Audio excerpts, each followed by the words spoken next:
If your front load washing machine looks like this, let me show you how to easily clean that up. The DIY cleaner I like to use for this is 1 cup white vinegar, 1 cup water, and about a teaspoon of Dawn dish soap. I spray the area with the cleaner and then come through with a toothbrush and start scrubbing.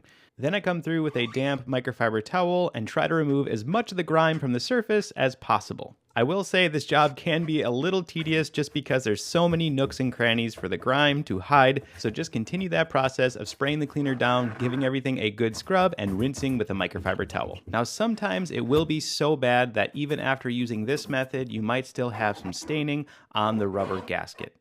Now for this, I like to use a product called Sugarly. I think I'm saying that right, but it does a great job. It just takes a little bit of time to work. You just simply apply the gel to the area that's still not coming clean, and then just make sure to evenly apply it across the entire area. Let it set for about 2 to 4 hours, then come through and just rinse with a damp towel, and everything should look great.